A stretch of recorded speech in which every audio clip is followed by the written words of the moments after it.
This is the meeting of the Consolidated Commission on Utilities. It's a meeting. For the record, those present are myself, Martinez. And first order of business is approval of minutes. We have minutes from October 25th, right? Okay. Move to approve the minutes, Mr. Chairman, of the October 25th meeting. Okay, is there a second? Second. All those in favor signify by saying aye. Aye. Opposed, nay. Motion carries. There's no public comment, right? Nobody signed in? Okay. We're going to go start out with Gpwa, I guess, because you're going to a PUC meeting, John, pretty soon. So we're going to yes. let you, Miguel said he'd let you go Because first. he's older. Oh, thank you. Because we start out there. Okay, Yes. great. I'll be Okay. very speedy. Okay, so The Manamco are going I first. think we've gone through your report and everything, so maybe It's like at Denny's. let's just go down to the resolutions. Okay, thank you, Mr. Chairman. This is first resolution FY 2023-04. And I guess this to authorize management to extend the outer low sulfur storage tank agreement with TriStar Terminals Guam. Sure. Currently, we're leasing two tanks, tank in 1906 and 1907, and these are the two tanks that supply fuel to the PD 8 and 9, which was recently converted from RFO to ultra low sulfur diesel.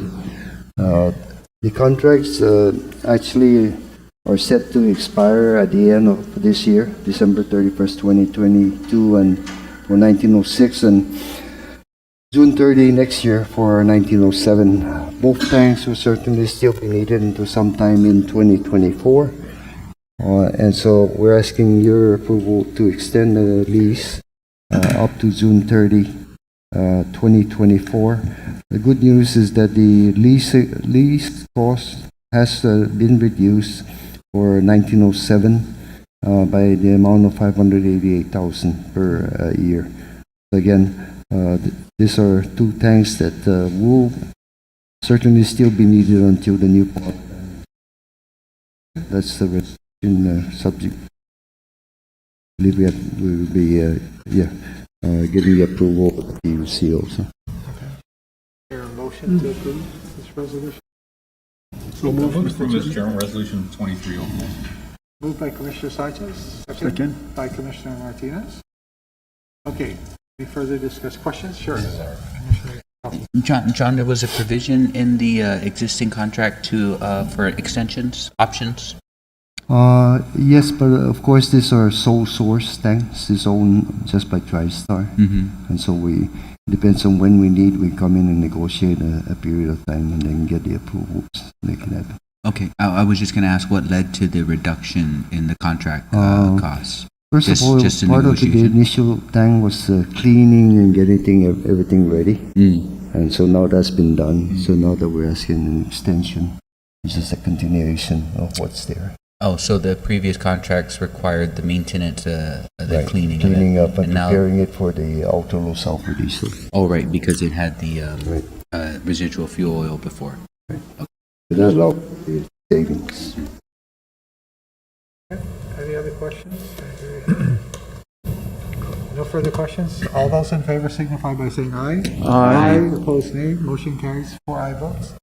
On the next one. Thank you, Commissioners. FY 2023-05, and again authorizing us to increase the FY 2023 budget for 0.2% low sulfur RFO, which is the fuel used now exclusively for cabs 1 and 2, and for ultra low sulfur diesel, which is now we have added the PDA and 9 into the consumption stream.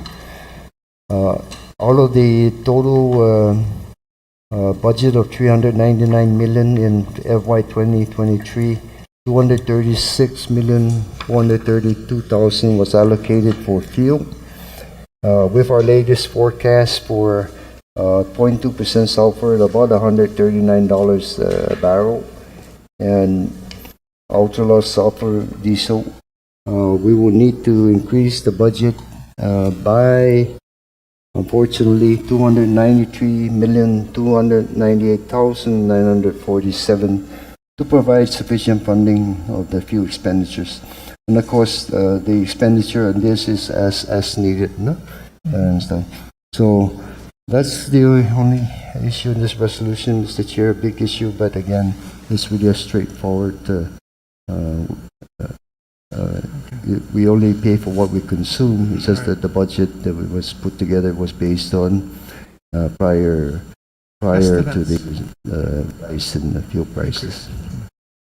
Okay. And of course, you follow the LIAT. No? So the total budget for the year for GPA is $648 million.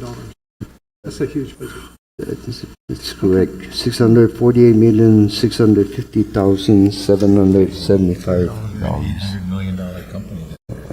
And I hope it's 650 in the wrong place, but. wrong place. Yeah. And the ultra-low sulfur diesel that we're burning now is the most expensive fuel. I mean, it's running about 50% above WTI, when I look at the numbers, not including the freight. The two fuel we're burning now are the 0.2% and the ultra low sulfur are the most expensive fuel. Both of them. They're clean, but that's what They're the price expensive. we have to pay for. For the clean. The good news, again, I like to keep bringing back, is that because in 2024 the new power plant comes on the line, it will reduce our annual consumption by 500 to 600,000 barrels a year. That in itself will offset the price and have huge savings for it.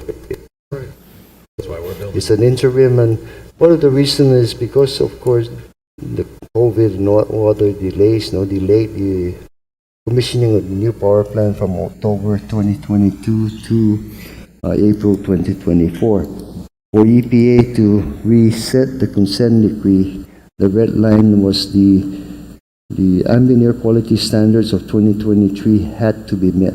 Which is why you're burning this more expensive. And that's why when we model the fuel, the 0.2% at Cabras met that criteria. So even the public hearing today on the new state implementation plan for light warming PA, actually GPA is in compliance with the state implementation. Okay. And again, cleaner air, more costly, unfortunately, and then we're offsetting it with more efficient machines, therefore reduction of fuel imports. And then that will reduce the energy costs for my sister company, GWA. A little bit. And all your rate. Hopefully. Not in that order. Okay, is there a motion on to approve? So move, Mr. Chairman, resolution Moved by number Commissioner Martinez. FY 2023-05 relative to increase the FY 2023 0.2% low sulfur residual fuel oil and ultra low sulfur diesel budget. I painfully second that motion. Second. Painfully, Briefly. for the record. Okay. Any questions on this one? Commissioner Lipton. I think John, this is more of a question for John Kim, but I mean, we're not too far into the 2023 budget. No, we're not. So the fuel prices have actually come down since we passed the budget, right? Yes, has to so- come down somewhat, yes. So where was it? What was the issue in the forecast then? Oh, because we used this a year ago, we were doing about close to, at that time, we were doing 15 cents per kilowatt hours for the LEAC. But right now, it's twice the amount of that. So we're using the current rate. Right now, we don't know, 100% sure, but the trend is going down. But for budget for fuel purchases, the team is asking for relief for a bigger budget. No, I understand that. I'm just asking, there were a lot of knowns before the budget was passed. I mean, 2 to 3 months in. I think the budget was put together in 2 years ago? 2 years ago. This is a Remember, two-year this is a budget. 2 year Right, budget. but I mean, there was an opportunity to, prior to the fiscal year, right, there was an opportunity adjusted. I'm just wondering why. Oh, yeah, that was more of a, what we did is, we want to wait to see if there's going to be a dramatic drop or some drops. But the team felt that not going to be drop as much. We were hoping it would drop much further, but it's not dropping as much as we wanted to. So we figured it's probably better now to adjust it than coming back much later. And this is just a budgetary storage so that Yes. you can procure. it, Yeah, right? we As still prices can, drop, then You don't consume it if you don't need to. yeah. You're just budgeting it. We still have enough in the budget to carry us for a few months until maybe, but however, knowing what we know at this point, knowing the latest projections and everything, we believe that this will be conservative, I hope. And that's right, it's a 2-year budget too, so what we thought 2 years ago versus the reality of the day. Like I said, it's a very painful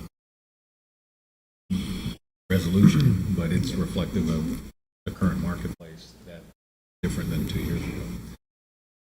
But I appreciate what Commissioner Limpiaco says about trying to dive into these decisions sooner. But we're all trying to wait for that price to drop as low as we can get it. This is now the necessary adjustment. Yes. Any other questions?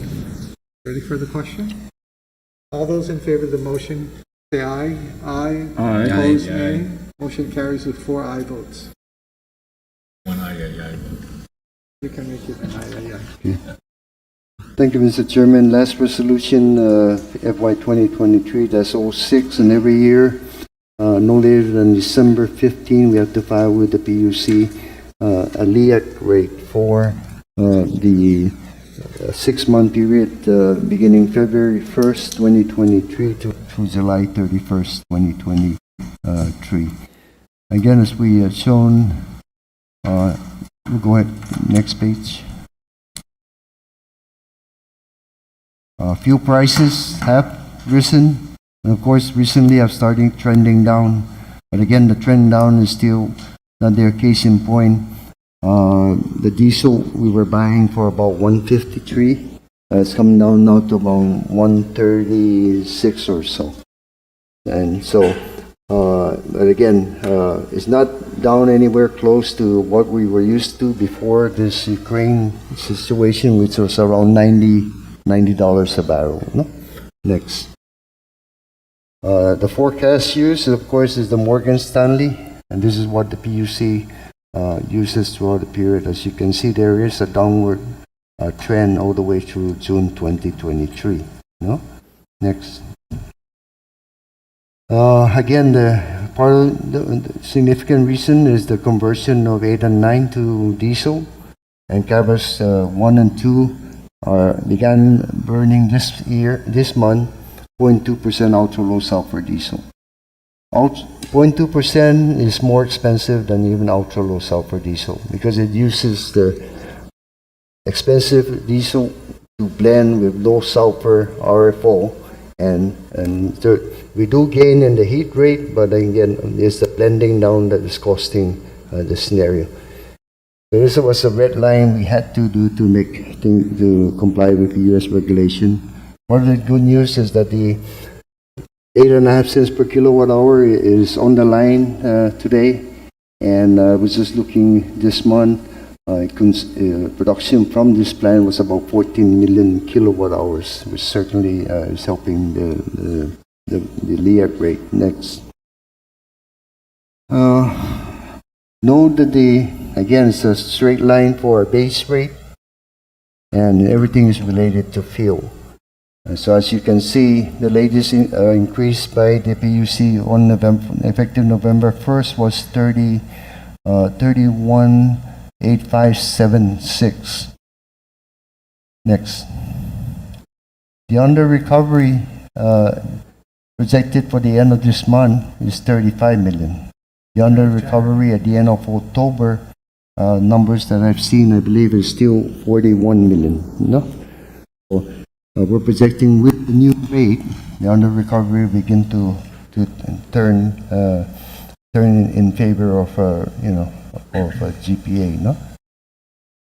So under the current rate, we're looking again at a $22 increase for an average residential consumer of 1,000 kilowatt hours. And that began November 1st. This additional increase was actually covered with for an average residential customer by the program Nisalapi. No? There was an increase of about $40 a month in July, and then $40 a month in September, and then about a 20-some dollars in November. So there's your $100 help from the program. No? Now the question Commissioner Sanchez asked last time, okay, what would happen? But here, if you look, based on this projection, our under recovery is at the end of this period is 8.3. So you go down from 41 to 8.3. We almost recover all the advances. No. So Commissioner's question is, what happens if we, put it at 20 million? At 20 million, there'll be drop this from 31 to 30 cents. The under recovery will be 20 million as requested. No? So therefore, the impact would actually be instead of $22, the impact is negative 18. Oh, we only increased 22. Because we're reducing it from here, then we're done in the 18. That's what he meant, like It's this. it's a $40 difference between a $22 increase or an $18 decrease. So Or not together, increase, yeah. That's the Or sensitivity analysis. decreasing it 18. Yeah, Right, that's correct. Next. Again, this is the rate schedule for residential bill as always requested. So $416 if no change is made. 3131 next. If it did change, it would be 416 to be 397 instead of 416. Next. The issue here is really, there's been a downward trend. However, we still don't know how stable it is. No. So the next, and again, it's November. We still have December, the end of January. So again, the crystal ball becomes clearer, and the decision is usually made in late January as to what the rate will be in July. From the trend we're seeing now, it looks like it'll hold, no? And that's my recommendation, is just to hold the LEAC until a decision is made in January. So that we're not going up and down. For some reason, the prices head the other way, and then our under recovery doesn't get to where we need to. So we can always make a recommendation at that time based on the numbers itself. Yeah, But at least, if anything, we know that the increase is not going to occur, and potentially, if conditions continue to fare well, because remember, we just got the November 1st increase, and we don't even have the final numbers for November yet, no?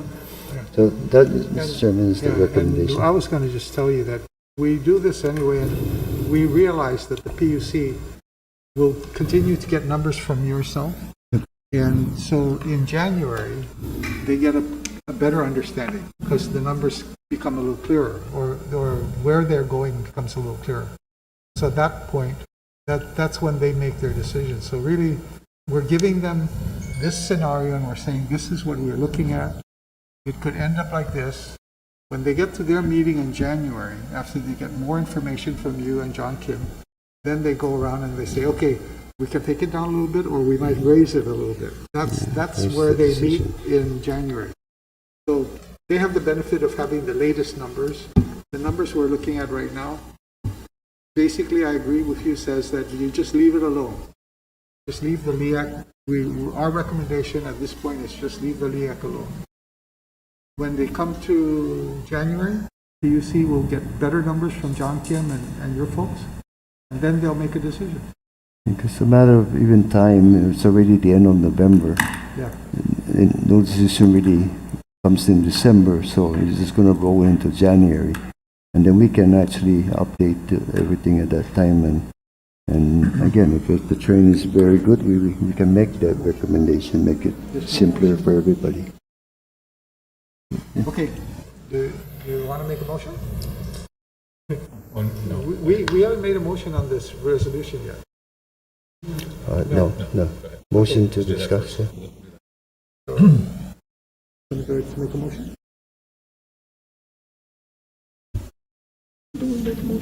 Yeah. Oh. So that, we've been talking about it, but we should make a motion, and then we can Okay. still discuss it a little more. I'd like to move that Resolution FY 2023-06 relative to authorizing GPA to petition the Guam Public Utility Commission to maintain the LIA for the period February 1st, 2023 to July 31st, 2023. Second, Commissioner Limchauco. Okay, Commissioner Sanchez, you have a question. Thank you, Mr. Chairman. So thank you, John, for at least doing the analysis, to summarize it, at least as I see it. We advanced on behalf of our ratepayers $40 million in LEAC fuel costs from our base rate revenues, which really essentially robbing Peter to pay Paul, even though Paul is the most expensive sibling of the two. All right? And I'm glad that you at least have run this analysis, because really, to me, the business decision is we've carried $40 million on behalf of ratepayers that eventually we know needs to be replenished. And I think we did a great job during COVID of holding back, and yet it produced this $40 million shortfall. And sooner or later, there's never a good time for a rate increase. We had to do the rate increase. The PUC did a rate increase. It's the largest number in history, right? But we also had the largest negative in history, right? And so I'm grateful that you ran the scenario that, okay, we've carried $40 million. What would happen if we carried $20 million? Because based on the current forecast, which we know can change and will change, reality will step in.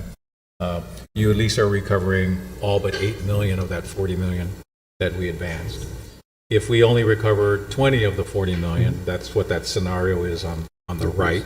The power bill actually would go down for our ratepayers in the next 6 months, but we still got that 20 million hanging out there, and sometimes we're a victim of our own kindness. In holding back during LEAC, we're having to pay the highest rates now, because sooner or later you have to pay what it costs, just like when you drive into the gas station and it used to be $6 a gallon. The gas station didn't say, how about you pay $5 and you owe me $1 later and I'll pass it on later. And it's just not, sooner or later you can't do that, right? So I'm grateful that you've run the numbers. Personally I could see us running a negative, but I think it's more important, as the chairman and others have said, let's just give this analysis to the PUC. If they want us to run a little negative, we've shown them what a $20 million negative would look like. We've shown them what an $8 million almost full recovery would look like. And we'll see what oil does in the next 45 days, 60 days before their final decision has to kick in. And again, if we don't do it now, then we're going to have to recover that 20 million later. And it could be, what if prices drop and then we can't pass on the savings because we still have to recover 20 million. So I think that's sort of the trade-off in the issues. And at some point, we can't carry this large a negative. It's not in the long-term interest of even the ratepayers, right? Because our ratepayers own the utility, and our ratepayers are the customers of the utility. When we put on our ownership hat, you can't have our company not be able to pay its bills, not be able to pay for oil, not be able to maintain CIPs. We've kept the base rate fixed for so many years because we don't rob Peter to pay Paul. But right now we have borrowed from the base rate revenues that is used to fix things, $40 million. The oil crisis works against us in terms of pricing, but with the current rate that you're proposing to maintain, we still would be able to recover 3/4 of what we've advanced. You've run it. What would happen if we recovered only half of what we advanced? And I appreciate that you've run those scenarios. We'll send it to the PUC and let's look at it. Let them look at it, because they really have the final say. I mean, if they're comfortable with running a higher negative, then that's their prerogative. If they're not, but at least you've made the recommendation to bring it down significantly. There's still a small balance that will exist next August, but it's far more manageable at 8 million than it is at 40 million. And then we just hope that the world oil market begins to behave better in 2023. It still remains And then to be it seen. refills our bucket so that if anything went wild again, We can carry some more. We can carry some more and pave it in instead of having to just have that huge thing. So No, I appreciate the review, and I thank you for providing the two scenarios that were. Okay. Any other questions or comments? No? All those in favor of the motion signify by saying aye. Aye. Opposed, nay. Motion carries with 4 aye votes. And John, I think that does it for you. yeah, unless you want the GM report, Mr. Chairman, but otherwise, I had a We do question. have a question. I do have one thing, JP. You know what we haven't seen in a while is the the frequency on how the batteries are doing. We haven't had an update on, there was a big push to eliminate the, under frequency load shedding. Yeah. We saw the effects that the battery have had. We haven't seen that in a while. How is that going, and been any issues? The batteries are working very well. There was a couple times when we did lose some circuits, but not as many, which is what we've always said. Huh? The initial proposal was for 40 megawatt, but then we had to cut off 16 to eliminate the intermittency down at California. So the system was only seeing 40. In case any generator drops, you only try to alleviate that 40 megawatt drop. But even with that, it's worked well, and the recovery is very, very fast. It's also helping us now on spinning reserve, where the batteries, the cloud cover comes, it drops. Instead of holding in the past a lot of generators on the line to be able to carry that load, the battery carries it, and then we start up a generator. So it's working quite well. And again, proof is in the pudding. It's about a little over a year. So get all the kinks out of the machine and everything. But I think the battery technology is working well for us. So the next phase, which is the full shifting battery, that's when we can make a difference. We can now use that to cut off the daytime energy cost is this, and the evening cost is this. So this you're shaving the evening cost, And you're not burning oil. and you're not burning oil. So the Agana Heights residents, the complaints are down, or? I believe so. I haven't heard from anyone in Agana Heights. Well, my mom lives in Agana Heights. She hasn't told me anything about it. I didn't receive a phone call. Well, you have metrics, so right? You actually have the number of times that this. I can check on which one. Yeah, if we could just get an Agana update Heights, on I it. think there may have been 1 or 2 outages in the past several months, I think. But overall, I think it's been holding on. Where we're having issues has been the south, no?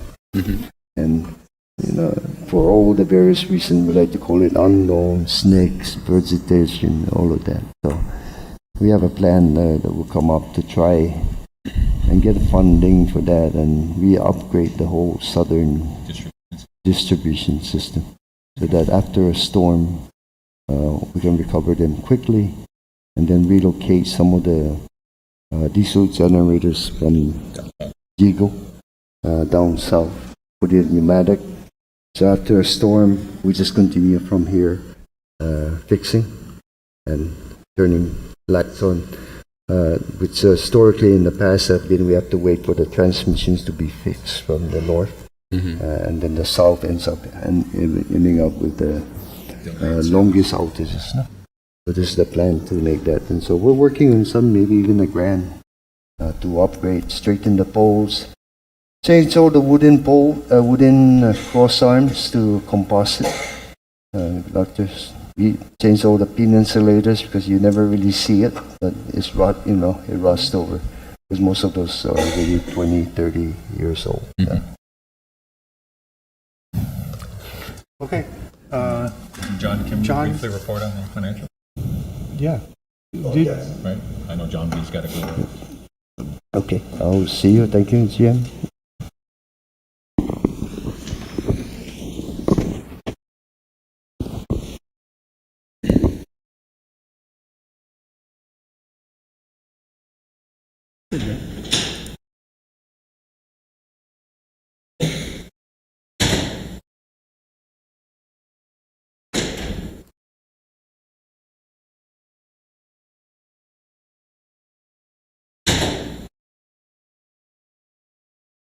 Gpwa, home of the 900 slide PowerPoint.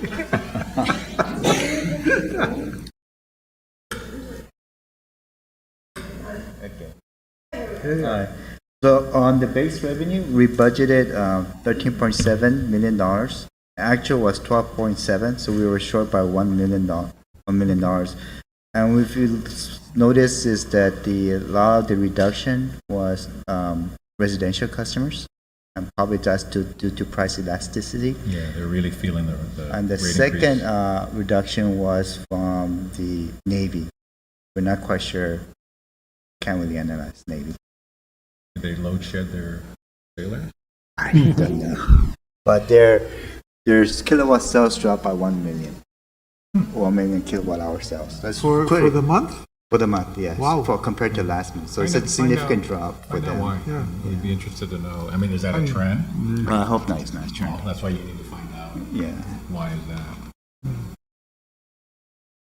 So, but we are seeing the impact of the higher rates bringing down utilization, right? Yes. Total kilowatt hour sales, yes. so, Yes. not only the budget, but just compared to last year was Yeah. down. Yes. So we noticed there's but for government and commercial, there's now more reduction, actually kind of increased. So it's more 2.7 million kilowatt hours. That's dropped from the residential and 1 million from. Also, maybe at the next meeting or one in January, I'd like to measure that elasticity, because that's 3.5 million kilowatt hours. Yeah. Is that right? Decline at the highest rate we've ever charged. Yes. So I think that's some lessons for us to learn. This is the perfect one to measure elasticity, right? Because it's the Yes. highest ever, right? So, Yes. in our future meeting, let's take a look at what are we learning about elasticity, because it'll help us better project when rates are this erratic. Yes. What it is, and that's also useful for the PUC to get a feel for when they look at your projections for the next 6 months. They kind of go, okay, but will elasticity have an impact? Because my concern would be, we're not changing the rate, so are you about to see 1 million less Yeah. sales to the Navy for the next 12 months, or Yeah. until next August? Yes. Are you going to see this 3.5 million kilowatts less sales to our total community? Yeah. What does that do to your base rate, to your budget, basically? I mean, the Yes. LEAC's a pass-through, right, but it's the rest of your income that's going to get impacted. Yes. And this is just the first month I actually dropped. Last couple of months been always straight, pretty flat. So we'll probably see November what happens. If it still continues to drop, then we know that there's real trend going down. But right now, I can't really say what the trend is. Yes, we only have 1 You month. can for 1 month, it's Yeah, down. yeah, You just so- don't know if it's permanent. Yes, that's the problem. Right? Yeah. So we'll probably know more as we get more data. Yeah. So for the fuel revenues, we had $34 million compared to last year was 18 million. So that was a big spike in the REACT. And the O&M cost here is $5.8 million actual cost. This includes bad debt of almost $1 million. Budget was 6. If you include bad debt, it's about 6.4. So it's about $500,000 favorable. But it's up 1 million, it's up 800,000 from last year, same month? Yes, but actually it's about the same. What I put here, I need to make some correction here. That includes $1 million bad debt in this number. To remove it out, In which one, the FY22 or the? FY23. Right, yeah. so in the 5.8 million monthly Yeah. cost of Yeah. O&M, that includes, A that's mil- when you expensed your bad debt, was in October? Yes, I recorded about $1 million. But if you take that out, if you compare it to last year, it's about the same. You always record bad debt a month into the next fiscal year? Oh no, we record it monthly, but in the report included bad debt. So if I had to take that $1 million off, then it's about the same as last year. But you're not going to do another million in bad debt this month, right? I'm sorry. This is your annualized bad debt, right? Yes. Is this annualized? I mean, that's a big number. $1 million in bad debt. 800,000, that's 10 million in bad debt. Seems higher than, I'm sorry. I'm sorry. Not $1 million. I'm sorry. You're right. It's about $100,000. It's $1 million a year. so last October it was 5.8, right? Yeah. Sorry, my mistake. And this year it's 4.9. So your O&M has gone down 800,000. So now I'm really confused. So where'd the bad debt went up $1 million, but your total Oh cost no. went down 800,000? Yeah. No. I'm sorry. I made a mistake. It's not $1 million. It's $100,000. It's $1 million a year. But yes. Sorry. My mistake. 100,000. It's $100,000. Okay. So it includes 100,000 here. Okay, so O&M is cheaper this year than, From the budget amount, but compared to last year, it's higher. yes. Right. And what's causing the O&M to be higher this year compared to last year? Right, 5.8 versus 4.9? Four. 5.8 versus 5, still higher by 800,000 in October. Close to higher by 700,000. And what's causing the rise in O&M?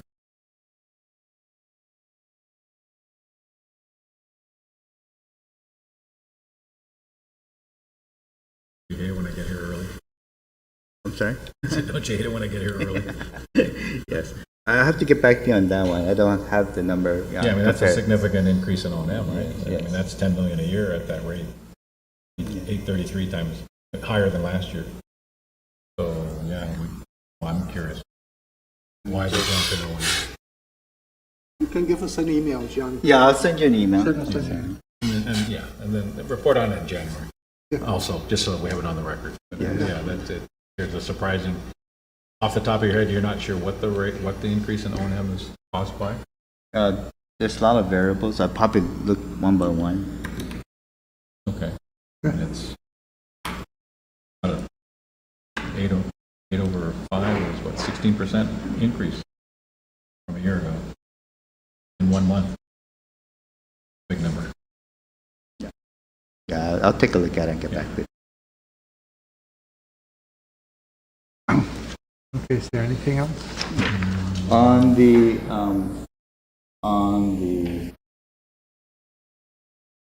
number of customers for the, so we only have January October number for the first quarter of 2023, which is we do an average. So prior quarter we had 52,939 customers. This month we have 53,707 customers. It's a slight increase. As for debt service, as for the debt service coverage ratio, it's about 1.72, which is pretty good. And a lot of things that's also helping this is what we refunded. So the debt service requirement is much less. Yes. That really helps. Lastly, in terms of and the recovery is about 41 million. Yeah, we went through that.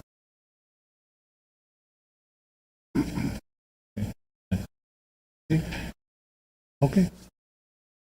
Thank you, Mr. Chairman. Thank you very much, GPA. You're done. Miguel, You ready? you're up. Ready or not?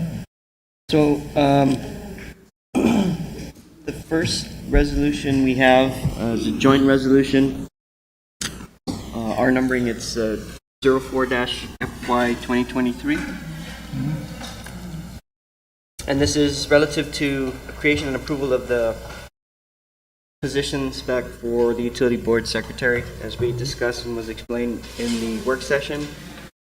The previous board recording secretary position specifications were outdated,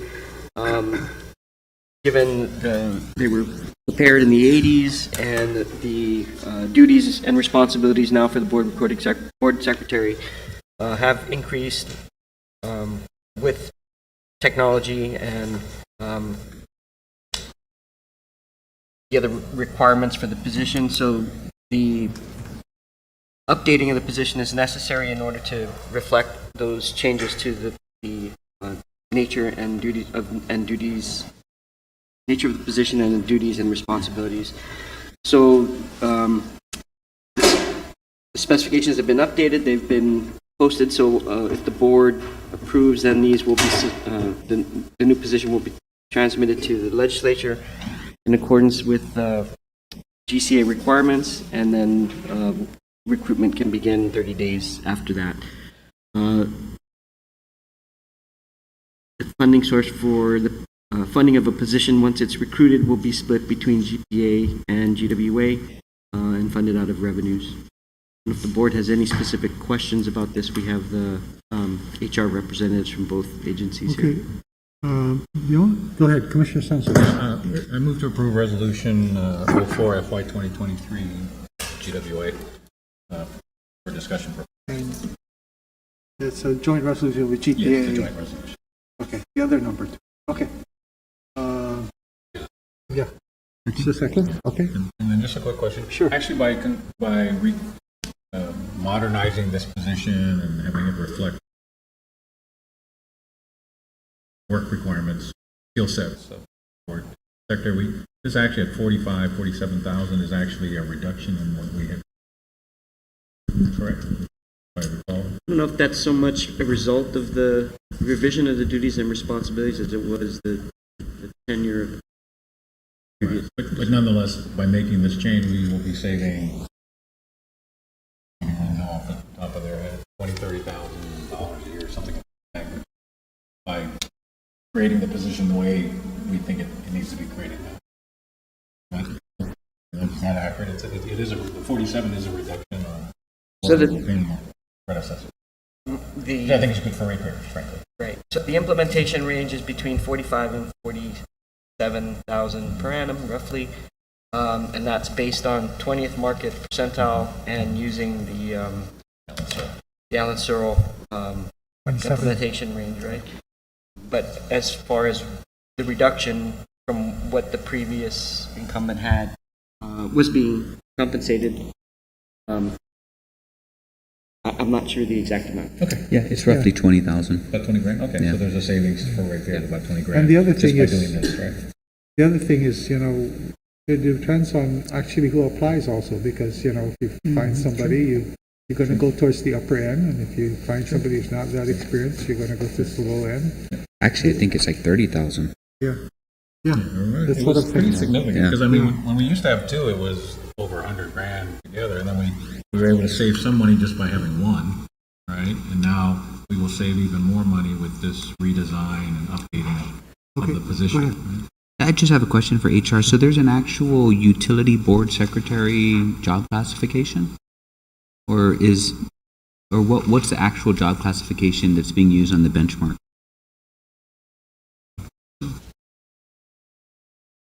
Yes, there is. So what we did was we did some research and we found that in other jurisdictions of utilities, both power and water, there is utility board secretary positions for the other commissions in other jurisdictions. Okay.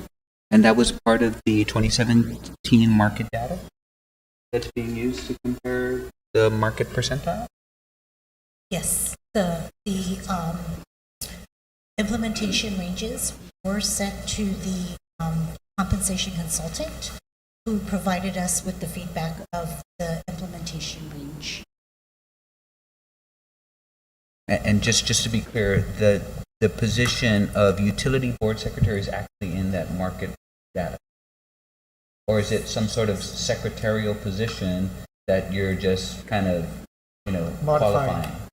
It is similar like positions. Okay. It's just a secretary position that you're using as the bench, not a utility. I'm just referring to the 2017 data that you're referencing here against the, to determine the market percentile.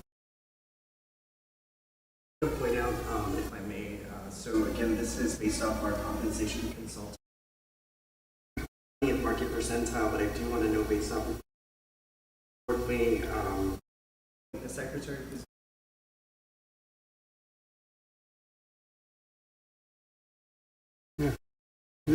I do have one question. Who's going to hire?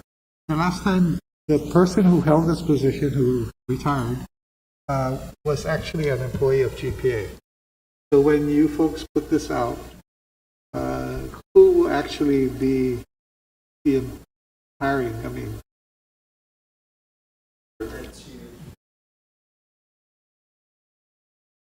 It will be the board to decide. Based off a resolution, we did put that it will be split in cost between the two okay, agencies. the cost will be split. Yeah, so it's an unusual situation, Mr. Chair, Yes. because we as an organization actually only exist as 5 members. We don't have a company to put Yeah, a we don't have an secretary. EIN number. Right, right, we don't have any operational expense other than Right. ourselves, right? So our stipend, so I think, So there's two market data, first, right? We did this in our reviews today. There's actually two different ones. So which one is this based on? GPA or GWA? So based off our consultant, he did render the same implementation range for both agencies. Both agencies. There is, right now, based off all of our positions, there are similar positions with the same range. So some of your positions for GPA, GWA have the similar ranges, That is correct. but other positions that you have are different. So when we make the final selection, then we will determine, the board can determine and say, this person will be a GPA employee, this person will be a GWA.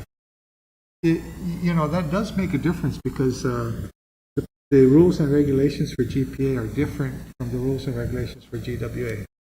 So we really need to get to a point where we have one common rules and regulations.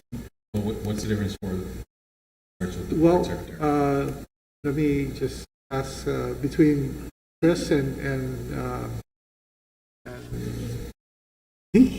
Tracy, sorry, my mind went blank, Tracy, I'm sorry. And you're my niece, right? Okay, I'm sorry about that. So anyway, I think there are some peculiarities, such as in terms of sick leave or how you retire or something. What are the differences for GPA? Both GPA and GWA, when it comes to leave accumulation, retirement, we both follow generally the Gpwa guidance. So Okay. I'm not going to speak on behalf of Chris, but I believe the GWA's personnel rules and regulations are more closely aligned to Gpwa proper. And GPA's personnel rules and regulations is different in a lot of ways, and it's just really in the organizational structure and certain things. So we're talking about CTP, certified technical positions. Those things are carved out. But there are a lot of references to DOA's rules, Gpwa rules in general. In the GPA rules and Correct. regulations? Okay. No, I was just wondering, because I know that, I forget what it is, where you count your sick leave or you can accrue sick leave or something. I thought there was a difference in the rules. Employees of one company accumulate leave differently than another? Yeah, I thought, and maybe I'm wrong. It's what? It's the same. It's the same? Okay. Right, and then, Mr. Chairman, you make a good point, but it's a unique situation because we're hiring somebody for an work for- entity that, in the same way that we don't have to tell the utilities to split our stipend, Right. right? When we fill this position, we're going to tell the two utilities, Just the- split the bill, and now whether that means one of you have to hire them and you're splitting, Right. cross-billing the other, my suggestion is we just leave it We're to leaving the it up to you then. team that was well evaluated. Okay, good. Give them one more decision. We'll make the selection and then we'll let the two general managers And they work can it out. jack and pull. Okay? Right. I was just wondering how that would work out. Or, John Kim and John B aren't here, we could just make them do it. Right? That's what happens when you leave the meeting That's early. what happens when you leave the room.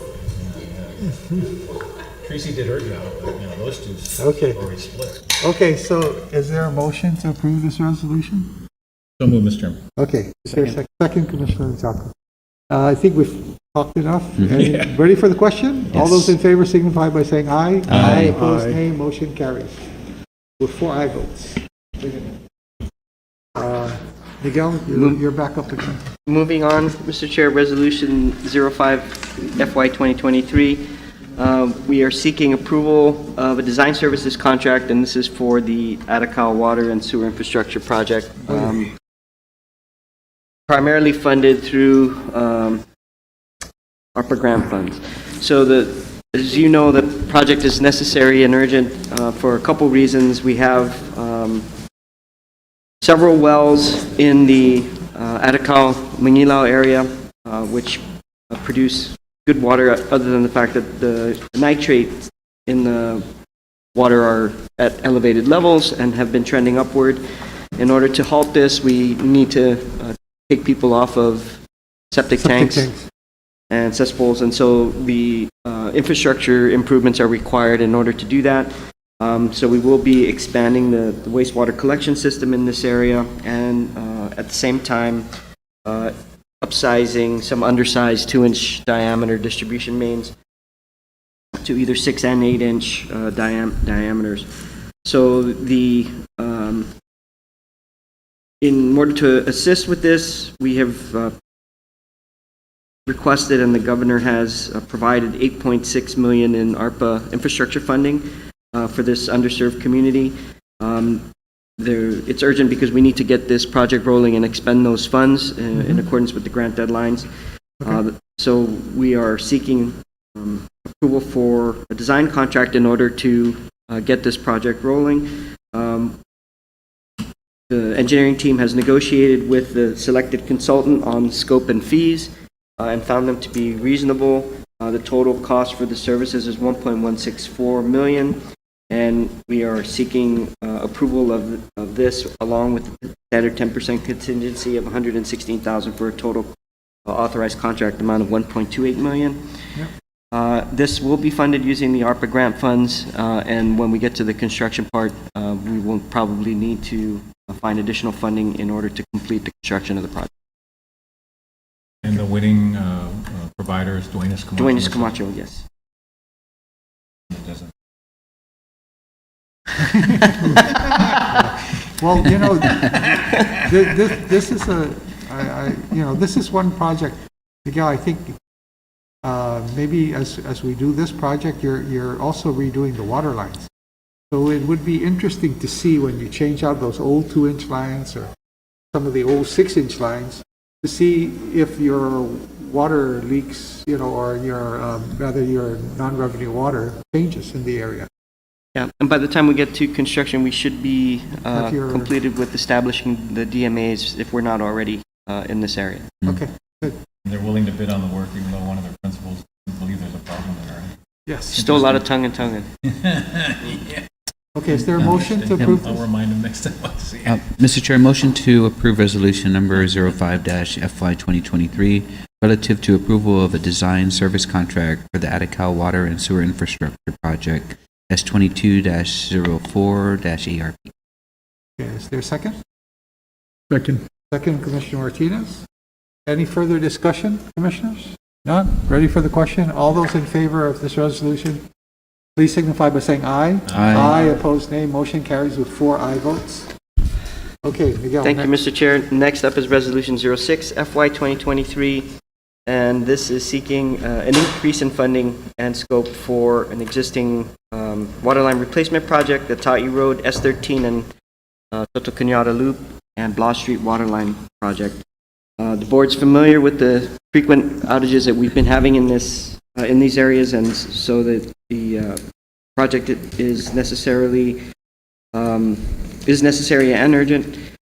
We have already a contract in place. The work has begun. However, some additional work is required in all 3 locations for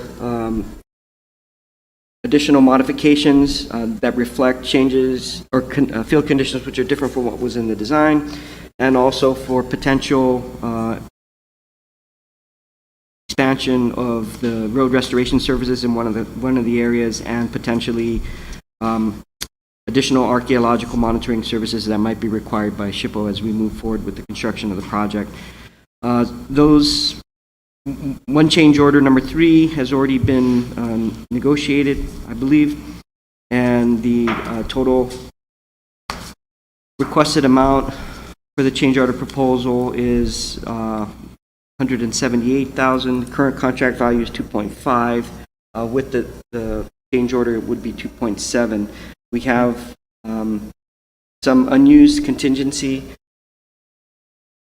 of $96,000, so the request would be for an additional 81 in funding for that, and then additional contingency of 271,000. So the total requested additional funding is 352,000 approximately. We do anticipate being able to complete all the required work by April of 2023. Oh, good. Very good. We had a motion on this? Mr. Chair? Not yet. Not yet. I'm willing to do it. Mr. Chairman, willing to approve Resolution 06 FY 2023 for the Tai Road, Kenyatta Total Loop, Lost Street Water Line project, the design piece.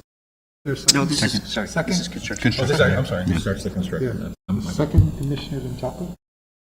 Okay. Now, any more questions? Nope. Nope. All those in favor of this resolution, please signify by saying aye. Aye. Opposed, nay. Motion carries with 4 aye votes. Thank you, Mr. Chair. Next up is our final resolution 07 FY 2023. This is relative to approving an increase in funding and scope for the pressure zone realignment construction phase 1 project. As explained during the work session, we have some additional work that needs to be performed in order to conclude the phase 1 construction on this PZR. The pressure zone realignment, this portion of the work does also overlap with our work on reservoirs for the rehabilitation and replacement of reservoirs, and so they are related and court-ordered projects. The additional funding is necessary for several sites, primarily due to additional work relating to differing site conditions,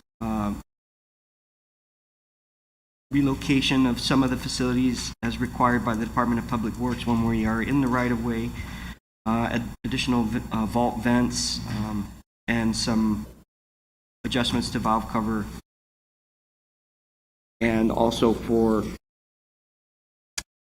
pedestal for SCADA system that is required, and aligning our Topos SCADA system requirements, or equipment requirements for us to connect some of these sites to GPA's SCADA network.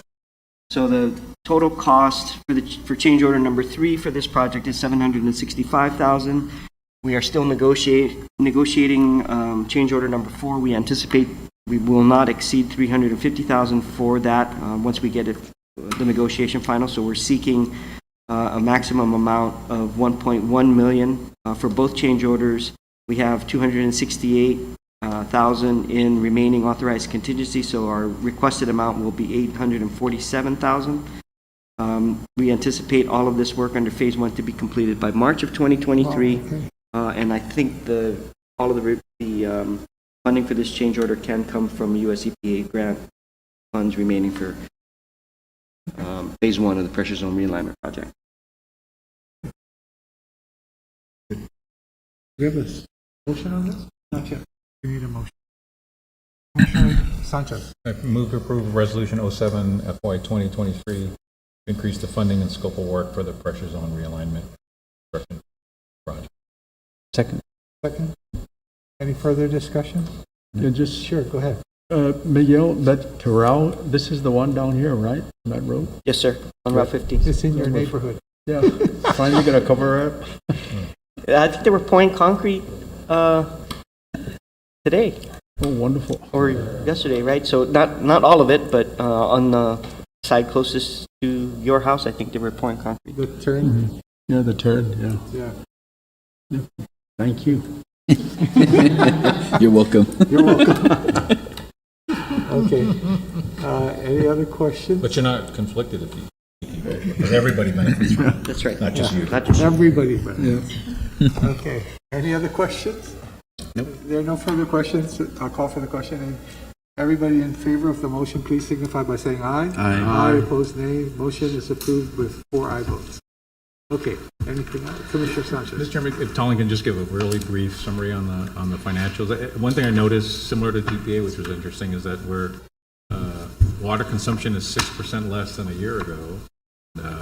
Wastewater flow is 4% less. The economy's reopened a little bit, so I was surprised that demand has gone down. But again, maybe it's like GPA with the rate adjustments and people just trying to save 5 cents. Well, that helps us fill our tanks, but it doesn't help Mrs. Cruz if she doesn't fix the leaks. But I think with the cost challenges of people, I think. Do you have a feel for that? So we did see commercial.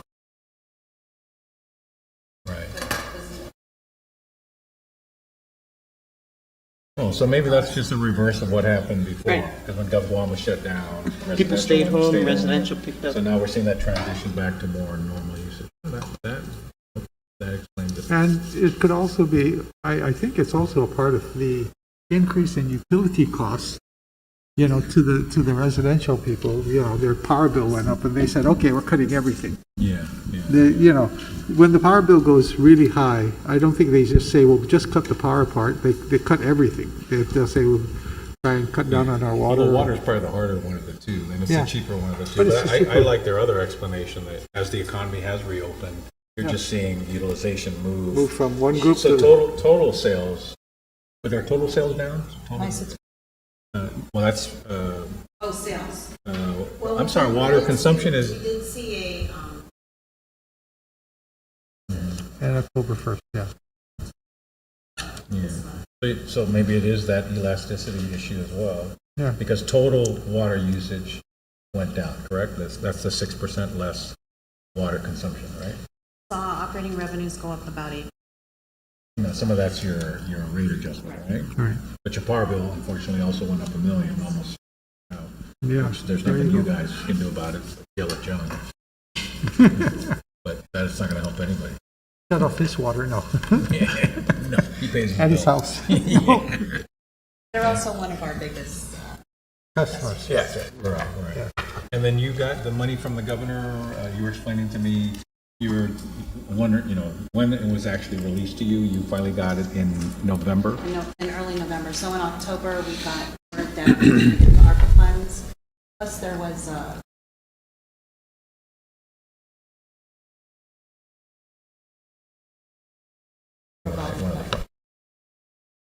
all of those. Right, because I saw your So some payables of went up a the- little bit because you didn't have the cash to pay it until you, we'll see an adjustment in the November, December financials, right? Okay. Anything else? No, Commissioner just, Sanchez? this is our last meeting for the calendar this- year, yes, right? for this Right, so calendar Merry year. Christmas to everybody. Yes, Thank Merry you for your Christmas, great work, everybody. and Merry Christmas, folks. thank you, you know, Look forward to the seeing- matter. Oh, no, wait, one more motion. Oh. You need to make a motion. Doggone it. Thank you, Mr. Chairman. But before we make that motion, just, you know, Yeah. thank all the employees of Power and Water. They've worked very hard to produce some very positive results in some very difficult times. And, you know, the challenges remain, but we continue to see steady progress on the challenges and hopefully some light at the end of the tunnel with new generators, with the work that you're doing in some places that are chronically underserved.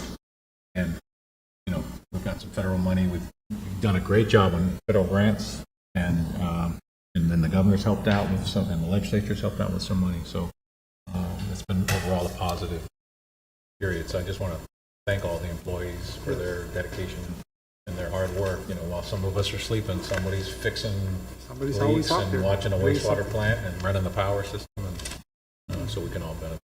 Okay. Thank you, Merry Christmas to Now everybody. you can make your motion. Okay. So, Mr. Chairman, Notwithstanding. the